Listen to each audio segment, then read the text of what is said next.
G'day legends. Look, we here at 4 Wheel Drive Action have always been about trying to save you a little bit of coin. And one of the best ways you can possibly do that, of course, is by working on your 4-wheel drive yourself. Why pay someone else when you can do things by yourself? And one of the easiest things you can possibly do, of course, is installing a UHF radio. Now look, I'm down here in the driveway today to do just that. But this is not just going to be any install video. We're going to go through step by step, and I'm going to include some tips you might not have thought of, like getting your 12-volt source from your SIG socket, how to make your radio a whole heap louder just by the position you mount it in, and of course why you should never cut your antenna cable.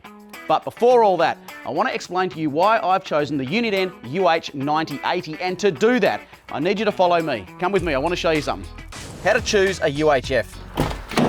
All right, I think you can see what I'm about to say here. I have what could be described as a somewhat cluttered dash. So I wanted to get rid of my old UHF that was in here and put in this DIN pocket, which might seem like a small thing to you folks, but makes a heck of a lot of difference to me. I can put my phone in there, bits and pieces. So having a remote head unit that I can mount somewhere out of the way really makes a big difference in a cluttered dash like this. It has an instant replay function, which means that if you miss a bit of the convoy chat, you can press this button right here and it'll repeat the last transmissions. And finally folks, of course, the UH9080 is 12 and 24 volt compatible. Why is that important to me? Well, my other 4-wheel drive shorty is a 24 volt vehicle, so it doesn't mean I've got to go and chase some specialized piece of equipment. I just buy another one of these and chuck it straight in the same vehicle. Okay, let's talk about tools. Now, there's really only 3 things that I consider to be essential to this job. One of which is a Phillips head screwdriver. You're gonna need a set of side cutters. You're gonna need a shifter. You may need to get yourself some double-sided tape. We'll talk about that in a minute. The way I'm gonna wire my particular radio up, I'm gonna need some terminal ends for my wires to go onto the battery. Also, if you wanna just make the finished job just look that little bit neater, grab yourself some cable ties, and I'm gonna use some heat shrink just so that it looks professionally done. And trust me, I'm anything but professional. Now, talking about the install, let's get stuck into that by looking at exactly where we're gonna mount this brand new UHF radio. Where to mount your UHF. Being so compact, of course, the UH9080 could be mounted pretty much anywhere inside this cab, but one spot I strongly urge you not to mount it is down here underneath your seat. You see, if you're a 4-wheel driver like me, river crossings and bog holes, well, they're too much of a temptation, and from time to time, things do go wrong. And if water is going to pool inside the vehicle, it's going to pool directly underneath your seats. You don't want to flood your brand new UHF. Being so compact, you can fit this in so many spots, down the edge of the seat, anywhere around the dash, really in any storage spots that you have. Instead, folks, what I recommend you do is install it down here in the driver's footwell. And here's my tip for doing that. You see, on this side of the radio right here, we actually have a built-in speaker. So whilst the handset has got its own speaker, the unit here has a secondary speaker. Now, if you mount this with the speaker facing down into the footwell actually acts as something like an amphitheater, and it bounces the sound right back up at you, making your radio a heck of a lot louder for doing nothing more than installing it in the correct place. Wiring in your UHF.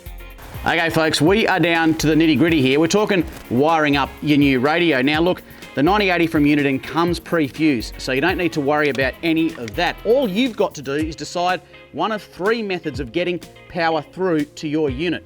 The first, and probably one of the more popular ways, is just to go directly off your starter battery, run this cabling through the firewall and attach it to your UHF. The problem, although it's a small one, is that if you leave your radio on overnight, there's a slim chance you could wake up in the morning with a flat starter battery.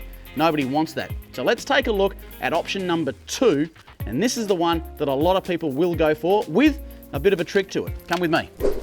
The second method, and a really popular way to install your radio or to wire up your radio, of course, is to go from the accessories of your vehicle, so that when your vehicle is turned on, your radio turns on. But when you turn your vehicle off, of course, the radio turns off, and that way there's 0 chance that you'll run your battery flat. Now, the way to do it, the little trick, is to come down here and grab the wiring from your SIG socket.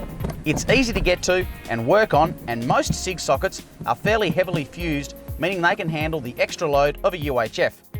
Me, however, there's a third option, and that requires me to jump around the front and show you exactly how I am going to wire my 9080 up today. I'm going to run directly off my auxiliary battery. You see, the reason being is I quite like to have my radio on whilst I'm at camp and the vehicle is off. Might have mates coming into camp, want to keep an eye on the channels to see who's around me. There's a variety of different reasons, but I don't want to run the risk, of course, of running down my starter battery in the morning. So I'm going to wire this to my auxiliary battery, and for me, it's simply just a matter now of running this cable through, down through the firewall, in through the other side, and we are good to go. You can see I've gone just a step further here, folks. I've run conduit over my positive. I've done the same thing down to the battery end and just put a bit of heat shrink down to the terminal end here just to keep it neat. This is an extra step. You don't need to do this, but it's something I like to do. So let's recap. All I've done, very, very simple, off my auxiliary battery.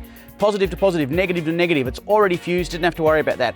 I've run it down through the rubber grommet in my firewall, making sure there's a rubber grommet because you don't want those cables to wear through on a metal edge. Put a bit of conduit on it, and now I have to take my glove box off in order to do this, which was a messy job. Let me tell you, the amount of dust behind there was quite impressive. I'm now going to run this across to the driver's side where I'm going to mount my 9080. Simple as that. Mounting the handpiece.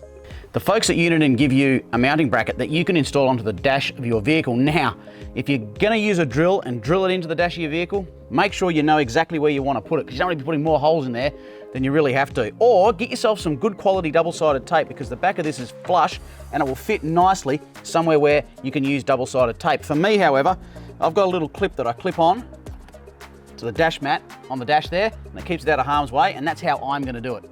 Choosing your antenna. Okay folks, we are getting really close to finishing this project. We've done our wiring, our head unit is mounted. Now it's time to talk about aerials. I've gone for the AT970. This right here is a 3dB, and that suits where I live perfectly. I'm talking lots of tree-lined valleys, gullies, hills. Really well done out here. Now, I'm gonna get this mounted up, and I'll show you exactly how I do that as I go along. This is the fun part. You'll see I've got a couple of other antennas on the front for the HF radio, my AM/FM radio, and a phone signal booster. There's a thought out there that running these antennas together could cause disruption and a loss of performance. I've run them like this for years and haven't found that at all. Common mistakes to avoid when fitting your antenna.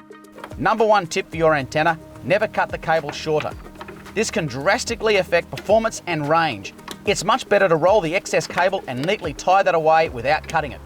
Secondly, ensure there's enough slack in the cable when you run it around your engine bay. If it's too tight and you head off-road on corrugations, the cable can vibrate and snap. Finally, run your antenna cable around the edge of your engine bay as far away from the heat of the engine as possible. Heat can reduce the life of the cable. Happy days. I've got to tell you, this right here is something I love. That is an FME terminated end. Basically, it means that you can unscrew the connector, put it to one side, and I can't tell you how much easier it makes getting that through the firewall than the older conventional cables that used to come with your antennas. Now, I am so close. I've literally got one more step. I'm going to put the connector back on this, feed this through to the driver's side, connect everything up, and we're going to give it a test. Just about done. And here's a handy little tip with your zip ties. When you cut the tabs, melt the ends slightly. It'll stop you scratching the hell out of your arms and hands in the engine bay. That is everything done. Moment of truth time. You've done your wiring, you've got your antenna in. Okay, power on. Of course it works. There you go. As simple as that. I'm now going to fiddle around and get this set up just the way I want it. But folks, that is pretty much UHF installation in a nutshell, everything you ever wanted to know. But there could be something else that you'd like to ask. Well, look, leave a question in the comments below. Maybe it's about your installation, or maybe it's even about the particular unit that I'm currently using. Leave a question in the comments below and we will get to you. I'm going to go for a wheel and test this bad boy out. I'll catch you later.